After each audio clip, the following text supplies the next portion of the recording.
All right, I think we should kick off. Hi everyone, my name is Arno. I am the marketing communications lead for Woolwich Contemporary Print Fair, and joining us today is Cassandra from the Social Art Agency, and she takes care of our social media page and like all of the beautiful work that you guys put give through is shown because of her. And she'll be running a session today on how exactly you can boost your social media presence. And so I'll hand it over to Cassandra. Before that, this will lead as a 30-minute presentation followed by a 10-minute Q&A where you'll be encouraged to ask questions. There is a chat function where you can add questions and I will sort through them and we'll kind of go through that at the end of the session. But if you could go ahead, Cassandra, thank you. Amazing. Thank you so much, Arno. So my name is Cassandra. I am the founder of the Social Art Agency, and we are a social media agency specifically for arts and culture organizations, which I founded in 2022. And when I founded the agency, we were the first of our kind. So my specialism really is in social media for artists, galleries, art fairs like Woolwich Contemporary.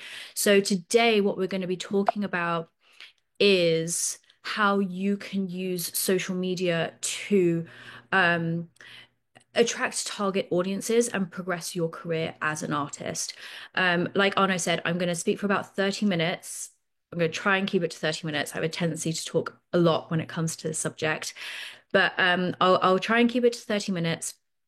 What I'm going to do at the end, though, is something kind of fun.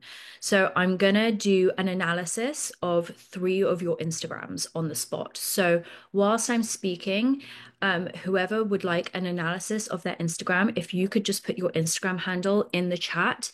And when I get to the end of this, I'll choose three at random and we're going to talk about your Instagram here together in front of everybody, and it'll be really useful for you. I'll tell you ways that you can improve, but it'll be really useful for everyone else also to learn very practically some examples of what they can do as well. So just put those handles in the chat and I'll choose them randomly at the end. Just as an outline of what we're going to cover today, we are going to be talking about exactly how the algorithm works. Now, I'm very aware that with so many of you here, there's going to be lots of different skill levels. But if we talk about how the algorithm works and the new algorithm updates, then you can have a better understanding about exactly what's happening when you hit post on a piece of content. We're going to be talking about then bearing in mind how the algorithm works, best practices, and how you can level up your current strategy, and then how you can reach and engage target audiences. And when I talk about target audiences, I'm really talking about potential galleries that you might want to work with, or collectors who might be interested in acquiring your works, curators, journalists, etc. So we're really targeting a very art specific audience here, which is very important to bear in mind throughout.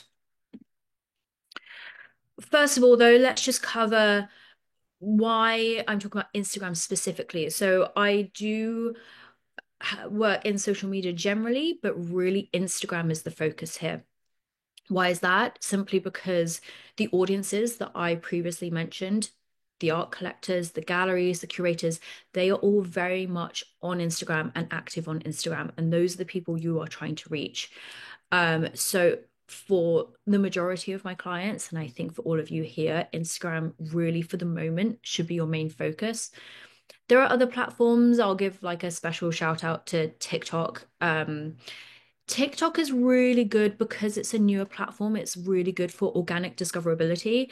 And if you're comfortable with video format as a medium, then it's much easier than Instagram to grow, but it's really posting more will get you results and you have to be very comfortable with that format. But like I said, the audiences that you're targeting, they haven't quite made their way over to TikTok yet.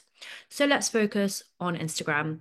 I think it's also important to note here that as artists, Instagram is also slightly more relevant in that posting imagery of your artworks, it really suits that format much more. So that's what we'll be focusing on. Let's talk about the algorithm. The algorithm is changing all the time. They're always trying to find new ways of keeping people on the app longer. And I think whenever we're talking about the algorithm, it's important to keep in mind, what does Instagram want? Instagram really wants to keep you and other people on the app for as long as possible. That's how they make their money. So any algorithm updates, anything that they're doing, their sole purpose is to keep people on the app. When you hit post on a piece of content, what's happening is they are going to show that piece of content to roughly 10% of your audience. And it's going to measure how that audience is responding to that piece of content. And it will use that data to decide whether or not to push it out more or less, and to who. So if you hit post on a piece of content and it's showing it to 10% of your audience, and that audience, they're not really responding so well to it, they're not going to push it out to as many people. If you hit post and people are really loving it, commenting, liking, it's going to think, wow, okay, people are really interested in this post. Let's push it out to more people. So everything you should be doing is getting people to engage on your post as much as possible. It used to be that most of your engagement would happen in the first 12 to 24 hours. Now it's longer. Now you'll see your engagement on a post taking roughly about 3 days to a week to hit what it's going to hit as a maximum. Recent algorithm updates, I don't know if all of you, some of you may have seen this. They're rolling it out slowly, but there is a new portrait. I don't know if you can see that portrait feed. Now, this has been divisive. A lot of people have been curating their grids as square format for a long time, so that's pissed people off. Really, the purpose of this update, they're trying to compete with TikTok. I personally really like it, but just something to be aware of, that that's a new update and that's going to affect what you're posting and how. There's some more updates coming. Some of them are really interesting and fun. One of them is they're going to give us the ability to reorder the grid. I think that's going to be really popular. They are, and these updates are coming within the year. They say within the next few months, but I don't believe that. It'll be much slower than that. They're going to take these highlights out from here. They're going to be moving them into a tab here. And they will also be giving you the ability to post a post directly to the feed, to your grid here, and bypass the feed. They're also changing the main metrics from likes to views. Now, that's really interesting because that, to me, is saying what you should be most interested in is the number of people that you're putting your content out in front of. So, bearing all of that in mind, that brings me to, okay, what are the best practices that you can use to optimize your content to beat that algorithm? First things first, and this relates to the new portrait grid here. Posting portrait format posts will, as opposed to square or landscape, will lead to about 30% to 40% more engagement automatically. I think when we're taking this in the context of art and artists, it's a bit tougher for you guys. You know, a lot of your works will be in a landscape format. So at some point, you're going to have to decide, is it really important to you to post that work in landscape format and have a very true and accurate representation in that sense? Or can you be a bit more flexible? Can you maybe do a carousel post? And just to demonstrate a carousel post like this, where you could start with a detail of the work and maybe post the full view of the work here with a border around it. It's different for different people. Some people have no problem with it. Some people don't like it as much. I push the portrait format as much as possible. On top of that, the carousel. Carousels are amazing for a very simple reason. When I said that Instagram is measuring how people are interacting and engaging with your post, it is even measuring the length of time that an individual user spends looking at this post.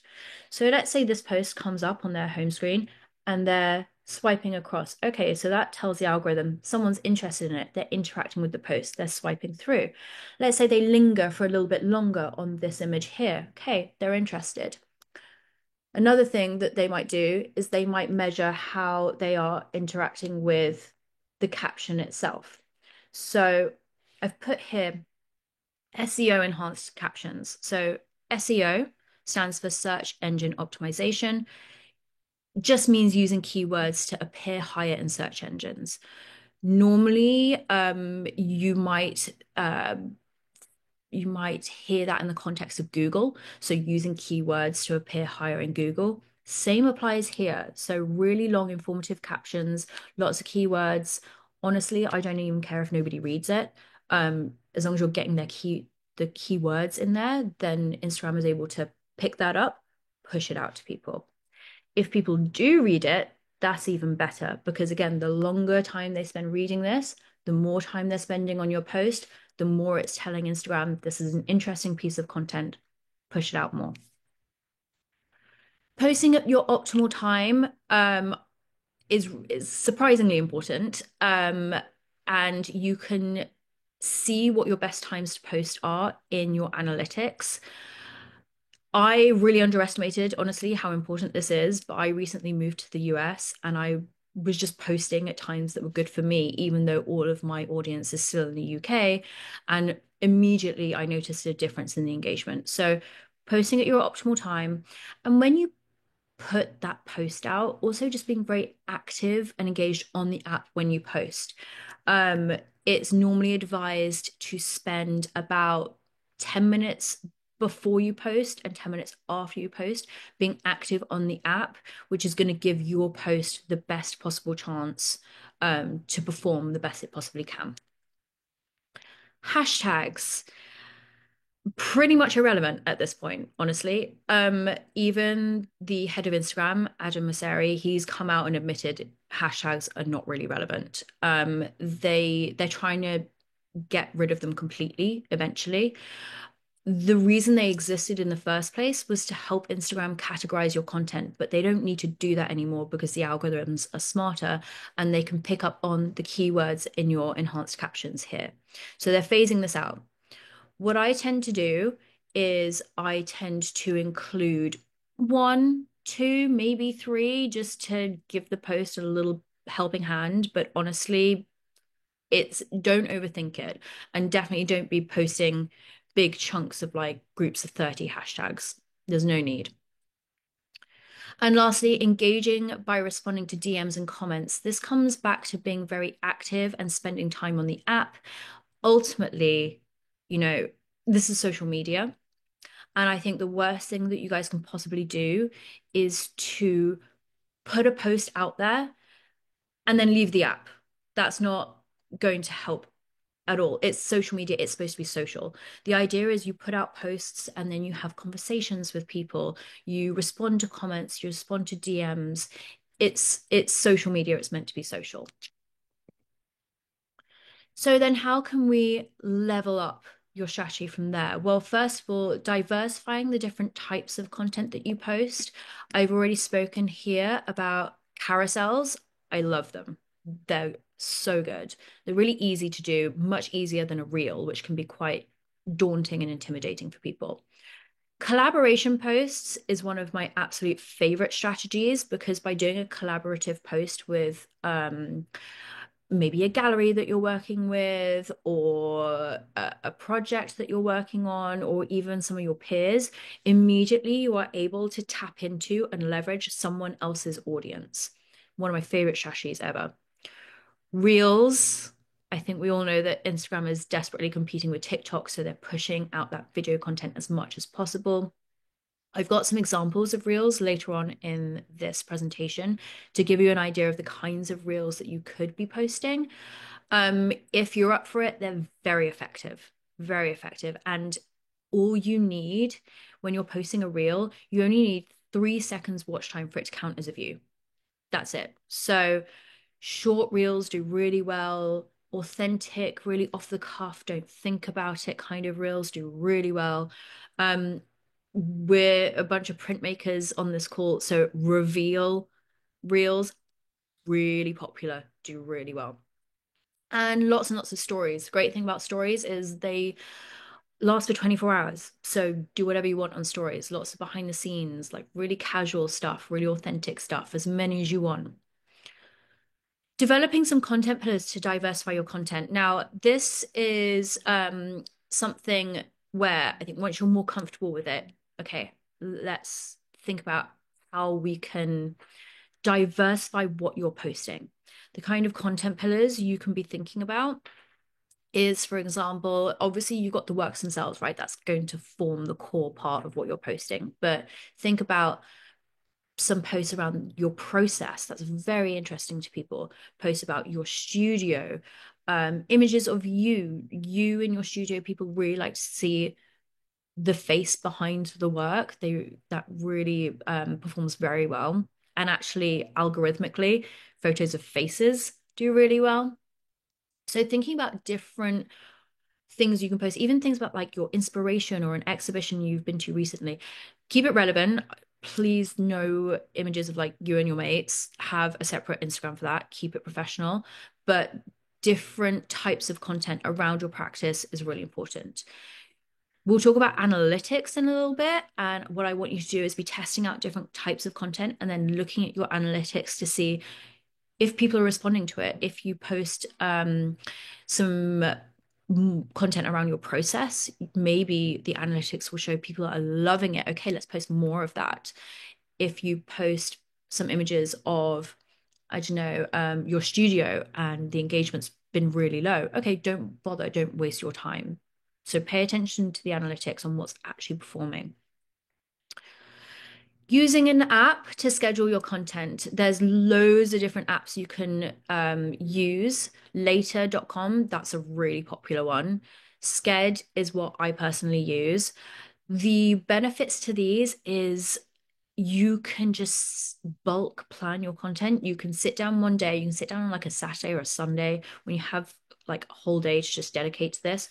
Plan out your content, put it in the app, and just schedule it to post, and you can forget about it. So I think that especially when you have other things to be focusing on, different projects, making the work itself, that's a really good way to do it all in one and then not think about it for the rest of the month. It will also help you to plan out your grid nicely and think about it a little bit more deeply rather than just spontaneously off the cuff posting something. Last thing I want to cover is an engagement strategy. So I think on the next slide, I go into more detail. Yes, engagement strategy. This is one of my favorite strategies that you can do. This strategy should be implemented for two reasons. First, to grow your audiences, to grow your following numbers, to increase engagement on your posts. But secondly, to be targeting very specific audiences that you want to target. So the strategy in and of itself, when I say engagement, I mean we're going to find someone we want to engage with. Let's say it's a gallery. You go onto their Instagram page and you like a couple of their posts, maybe two, three, four posts. Maybe you leave a meaningful comment. And I'm not talking about like just leave a fire emoji. I mean, actually write a meaningful comment. Maybe like some of their stories. What that will do, I mean, follow if you want to, but this is not a follow for follow back thing. This is a engage with their account. They'll see that you're engaging with them, and they might then come over to your profile and discover you. You can do this with the arts community in general. It's very effective at growing your audiences.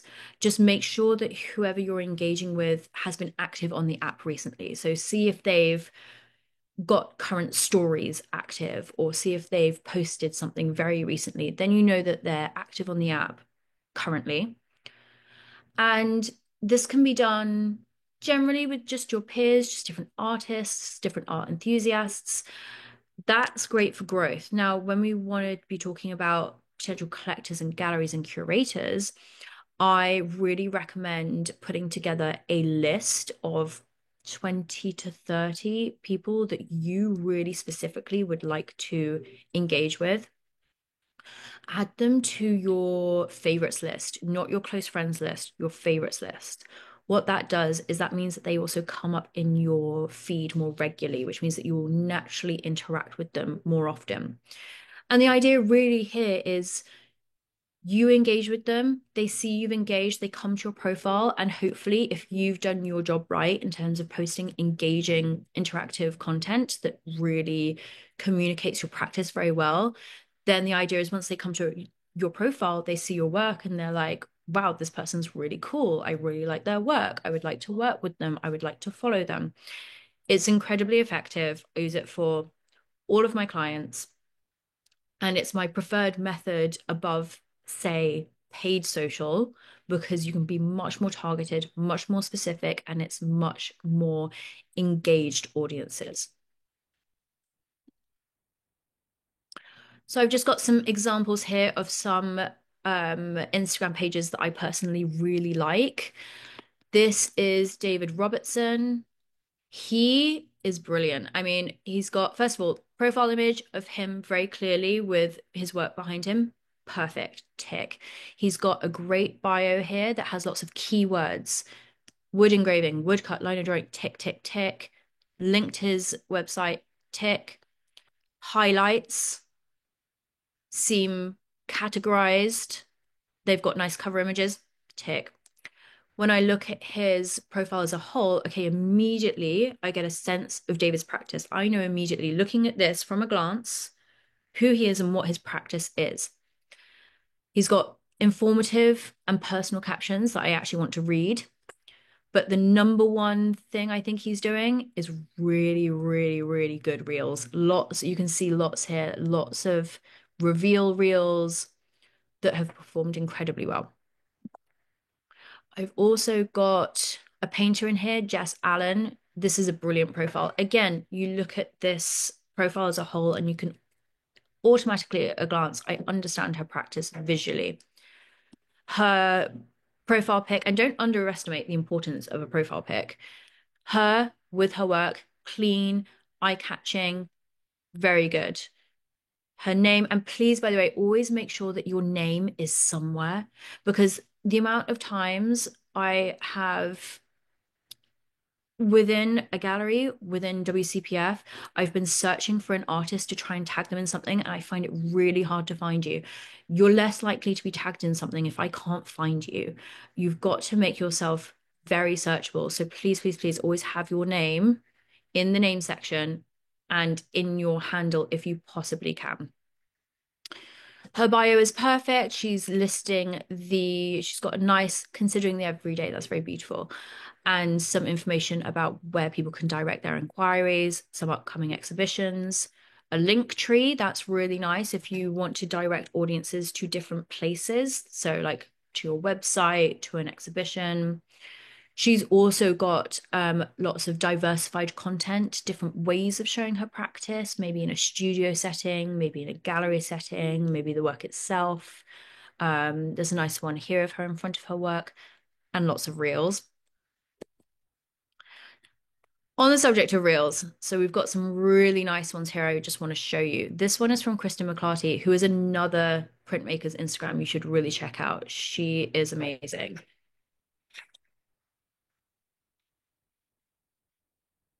And all three of these are very much process reels or reels that are revealing the work, and they perform incredibly well.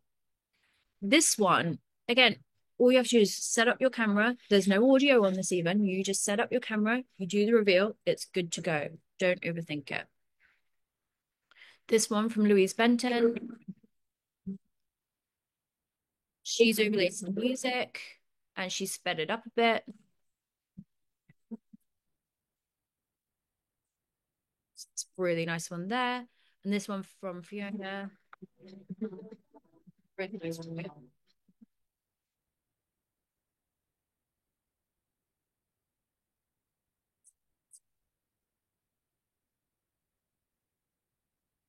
And like I said, you only need 3 seconds for it to count as a view, right? And a way you can really hack reels is if the reel itself is only 3 or 4 seconds long, you'll likely then get replays. Automatically, you're doubling and tripling your views. But for me, I think the most important thing is not overthinking it and just posting it and not really worrying too much about it. quickly cover analytics. I think we've got a couple of minutes. But this is important because, if you're putting all this time and effort and energy into doing these different types of content, it's important to not waste your own time, and it's important to understand for yourself if it's performing and if you should be doing more of it. So I want to classify first the difference between reach and impressions, which is a statistic that you might see coming up. Reach is the amount of individual people you are reaching with your content. This is a really important statistic. For me, it's all about increasing the reach. I care much more about reach than I do any other statistic. Impressions is the amount of times your content has been seen. So impressions will always be higher because it will be maybe one person has viewed your content multiple times. Followers versus non-followers. When you post a particular piece of content, let me get an example up here for you. Let's see, let's use this one maybe. What you want to be doing is clicking the View Insights button, and it will show you a little pie chart here. Now, the pink number here is how many of my followers this piece of content was shown to. The purple is how many non-followers it was shown to. Now, I want to be increasing the non-followers because I want to be reaching new audiences. So the more of that purple we have, the better. In fact, I want that to be more like 50-50. That's not a bad statistic. That's 72.6 versus 27.4, but I'd rather more of a 50-50 split. Saves and shares. This is to Instagram. These are some of the most important statistics. They're really interested in how shareable is your content because that keeps people on the app. So anything that is very savable or shareable, it loves. Follows. I just love this statistic just because I'm a little bit nosy. But you can tell if on this post that I posted, you can scroll to the bottom and it will tell you how many people followed me from that post. So 20 people followed me from that post. That to me is a really good conversion rate. And then just regularly reviewing those statistics, like I said, so you can see how you're progressing and just reflecting on what you're posting. Okay, I just put a bit of homework here for you guys. Not that I'm going to check up on you or anything, but I would love for you guys to go and study other artists' accounts you admire, look at the kind of content that they're posting, and if there's something that you like, why do you like it? Maybe see if you can copy what they're doing. Maybe take some inspiration from how they're wording their captions or their reels. I would also really like you to create a list of galleries, residencies, curators, anyone who you would aspire to connect with and work with so that you can really hone in on your engagement strategy and keep engaging with these people so you can get their attention. I mean, prior to setting up my agency, I worked in galleries, and I cannot tell you the amount of times that galleries have discovered an artist on Instagram and given them a show, and it's completely transformed the trajectory of their entire career just by them just coming across your profile, just by seeing one post that could change the entire course of your artistic career. So I really want you to understand how important this is. And if you can just get the attention of the right person, it will pay off massively, even if you don't really love or enjoy doing it. It's very much worth doing. Ultimately, Instagram, it's a free tool for you to use. You are on an even playing field with everyone else. So if you've got the time to dedicate, it will pay off. Okay, right. So that brings me to the end of the presentation. I'm hoping that some of you have sent me some Instagram profiles for me to look at. Let's have a look. Okay, let's choose one at random. Okay, Nefertiti, let's have a look at yours. I'm going to try and see if I can load it up in front of everybody.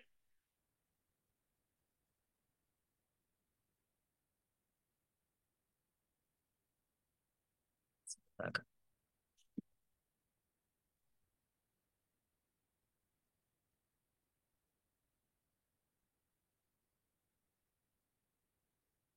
Nefer TV.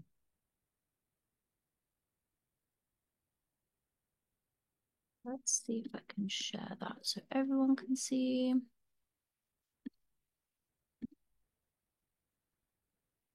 Okay, amazing. Right, here we go. Nefer, the first thing I want to say is your profile pic. I would love that to be a picture of you. I can see some pictures of you here. Look, that's a profile picture waiting to happen. That will make a huge, huge difference. That it's not like there's no photos of you here. There's loads to choose from. I really, really want you to be switching out your profile picture, and I want you to not underestimate the difference that that is going to make.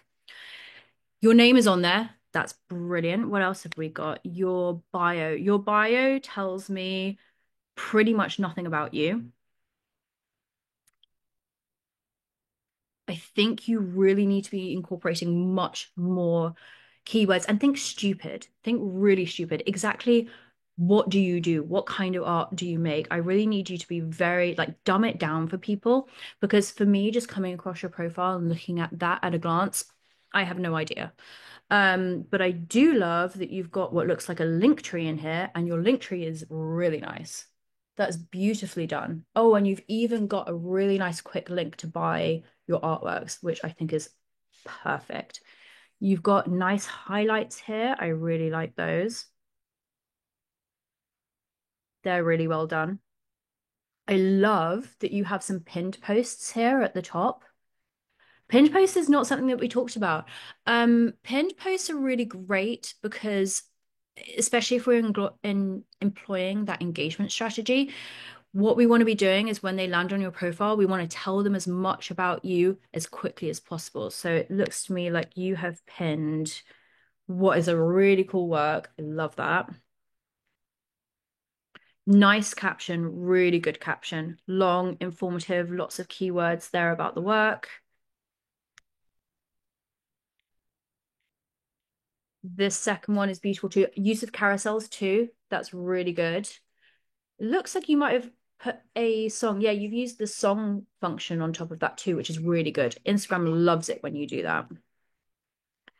And some reels.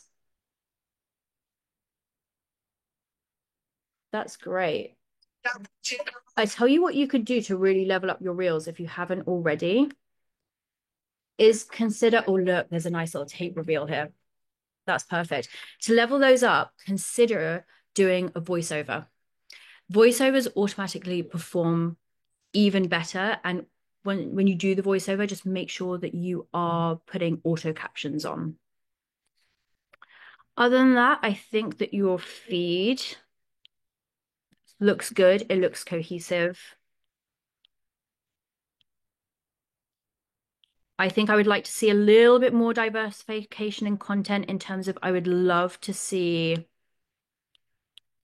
more of you in your studio environments, more process. I think when I look at this, if I could say what I think looks like the most successful kind of post, it's these nice clean backgrounds. They perform really well. If that could just be a carousel post, that would be perfect. Okay, very good. Let's jump into another one.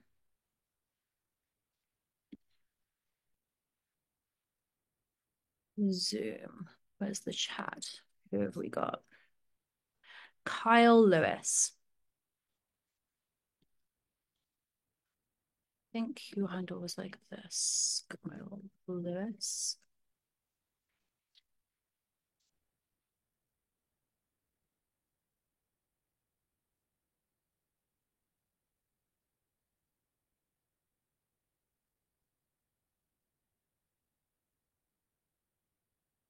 Did I get that handle wrong? Kyle Lewis 1.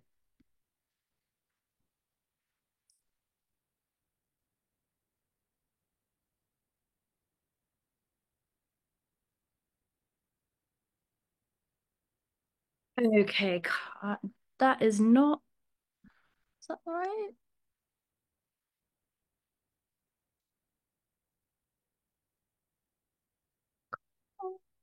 Lewis.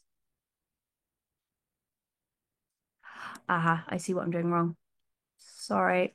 Kyle, Kai, KYLEWYS1.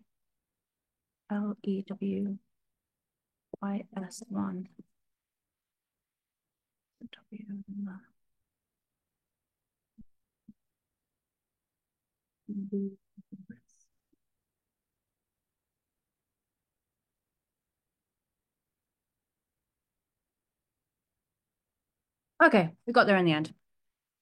Let's have a look at you. Right. Ooh, what do I think of this profile image? That's interesting.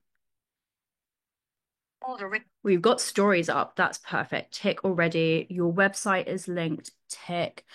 I like your profile image. It's not what I would consider as like a standard, like perfect image, but yeah, I think it encapsulates your work. I love that you have linked upcoming projects. This looks a little messy, this bio.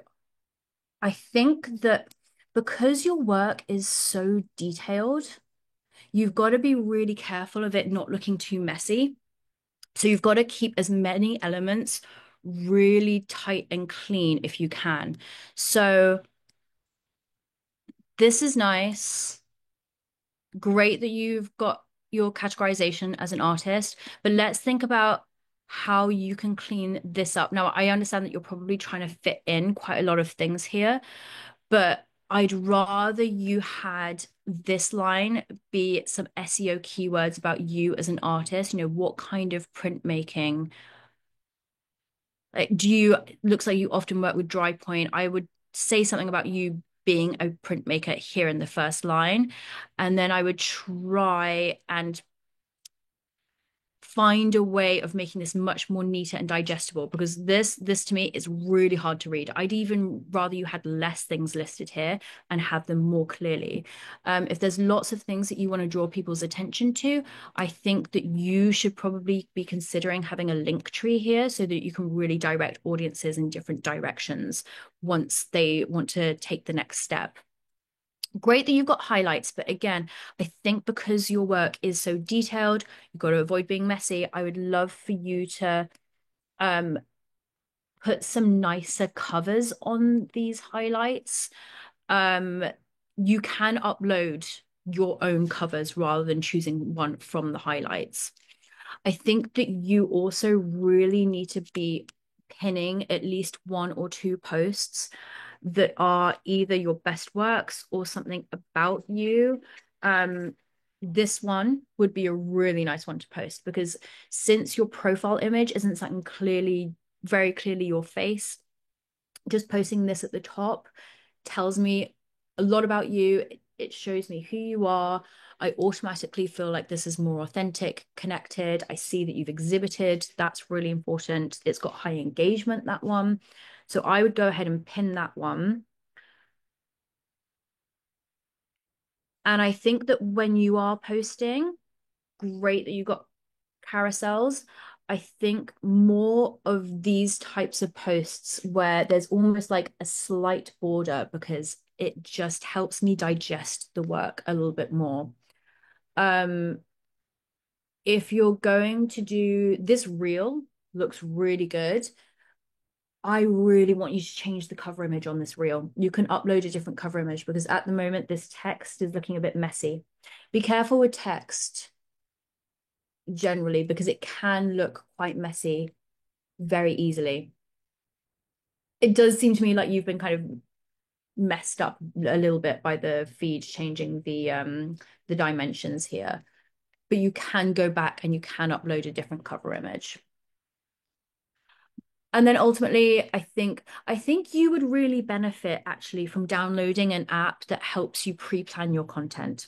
It will make your whole feed look a lot more cohesive because I'm finding it really hard to digest. But when I actually click on the work, wow, that's so beautiful. I even want to see more detailed carousels in here. So you can start with the whole work and then I want to dive even deeper, lots of details.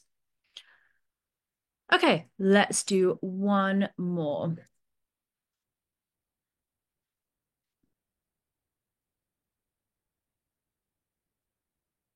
Okay, we got Etch Studio 23.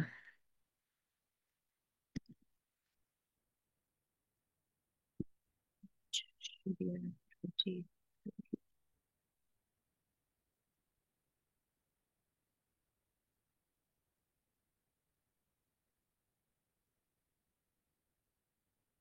Tessa. Amazing. Let's have a look. Okay, first of all, love. It's got your name. It's got printmaker. Experimental print. This is a great bio, everybody. Experimental printmaker, working with screen print, relief, colograph, monotype studio located in Rye Harbor. Visit. Love that. I would say like 10/10 for that. I think that's perfect. Tells me exactly who you are, tells me exactly what you do, keywords so it can help Instagram categorize who you are. You got a link tree. That's perfect. Highlights, same comment for you. I think you've got to really upload some cover images to these to make them look a little bit chaotic, less chaotic. Profile image, actually, I really like this, but I think we could do better.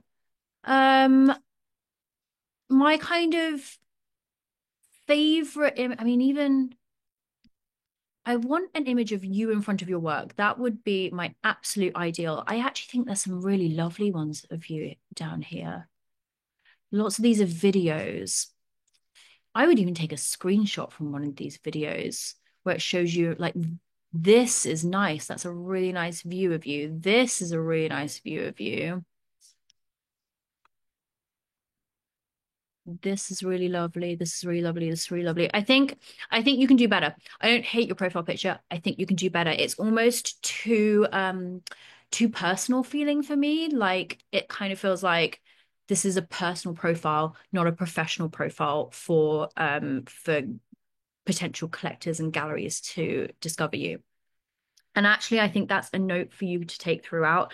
I'm feeling like if you want to be posting much more personal content like this, so beautiful, but I would love for you to have a separate Instagram. Again, same note. Really consider having two Instagrams. One that is your professional Instagram. It's very much your portfolio, your website. It's a professional platform. Keep your personal images, unless they are relevant to your practice in some way, keep it to another profile.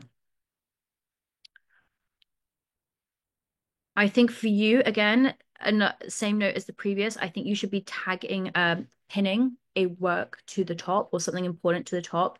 So immediately when I'm visiting your profile, I'm seeing the most important pieces of content first. So you could post, you could pin either a work that you're particularly proud of or a post that did really well. I mean, look, this is a beautiful post. When I come to your profile, that's what I want to see first. That tells me, again, immediately what your practice is about. That's what I want to see. There's lots of options to choose from here. There's also some really nice, love these. Do more of these. That's really nice. That's very beautiful. I'm seeing lots of carousels, so tick for that. Lots of pictures of you, which I absolutely love because they're relevant. Some really nice. This is really nice. These reels of you at an exhibition with your work. I think that's absolutely perfect. It looks to me like you could be really comfortable with doing more reels. This is fab. This is really cool. More of this. This is really great. I think that you are more than capable of doing some really good reels. And I think you will find that your audience, if you post lots like that and some reveal ones too, and some more of your process, I think that you'll find that your audience will grow quickly. Okay, I'm going to leave it there. And with the last 10 minutes, I'll answer some questions. Okay, so we do have two questions. We have one from Carrie Ann and one Mhm. from Ika. Carrie's asking, do you have advice for artists with, actually, let me put it to answer live. Do you have advice for artists with multiple practices and how to introduce clarity across the one Instagram profile? Ooh, that's interesting. I think I need more clarification on the different practices. Is that from Carrie Ann? Carrie Ann, can you put in the chat what the different practices are? I think it will help me answer that question. Oh no, what was the other question in the meantime? The other question is, I use the close friends list for personal content on my professional account. Is this good practice or not a good idea? Yes, but I don't use it very often. My understanding was that close friends only works for stories. I'm not sure about posts. Yes, for stories. I actually have a lot of artists that I am friends with and I follow on Instagram that do use the close story function. They always post their like party pics or whatever on their close stories, and I know that only I can see it. So yes, I think that is good. If that's helping you to separate out the two, 100%. Carrie Ann says, I'm a print artist, theatre designer, fashion designer. Okay, so I think that's a very good question because ultimately all of your practices, they are going to interlink and they are going to inform each other and they are all going to be relevant to one another. But it is important to categorize them and have really good signage so that when you're connecting with different audiences, they understand. Um, Carrie Ann, what is your Instagram handle? I'm going to have a quick look.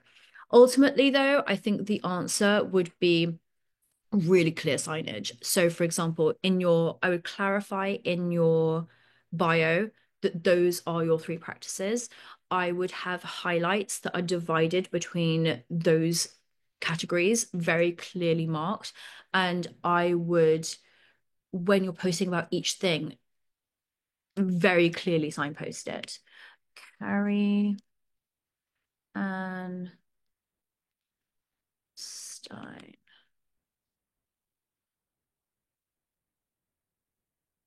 Yeah, so I see you're not utilizing the highlights function, and I think you absolutely must because that's going to really help the audience member when they come and land on your profile. They see that those are the different practices that you are across. Your bio, again, I think you've really got to very dumb it down. This is too wordy, too much. I already don't really understand who you are. You've got to say very clearly that you are a print artist, theatre designer, and fashion designer. In terms of I'm just going to be sometimes I can be a bit harsh, and I'm really sorry, but I hate the white borders. They don't. I understand sometimes the need for them because they help they help to make everything look cohesive and neat and slick, but I think especially now that we've got these portrait feeds, I really don't love them because it all looks a bit random and sparse. And when they also come up on the feed, it doesn't look great. So just my 2 cents there. And I think again, it's very hard for me to understand your different practices looking at this. Utilize the highlights, utilize the bio, have a very clear pinned post that talks about, have you got a post of you, like you in your studio? I would love to see you have one pinned post of you at the top, like an image of you in your studio, where you say, hey, I just want to introduce myself. My name is Carrie Ann, and I do this. I'm a print artist, I'm a theatre designer, I'm a fashion designer, and really just explain to people your story. I hope that helps, but I definitely think there's a lot of very clear avenues for making it clearer to the audience.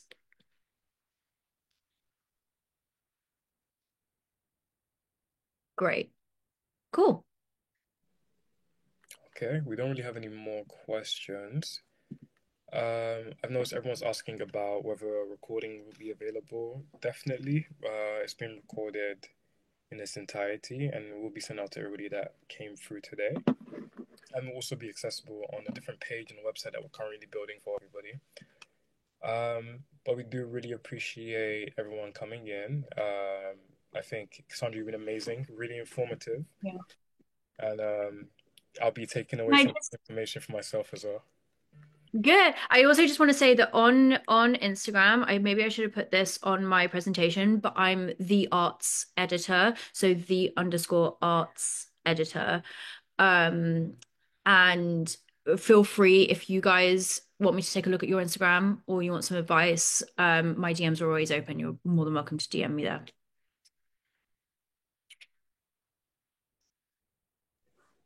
Okay, perfect. Thank you so much, everybody. Do show up to our next webinars. I don't remember the dates exactly, but we do have something with Lizzie, the creative director of Woolwich Contemporary Print Fair, based around portfolios. And after that, we'll have something with Jacob from the framing room around the importance of framing your works. Really hoping to see you guys there, and thank you for stopping by. All right, thank you, Cassie. Bye bye, everyone.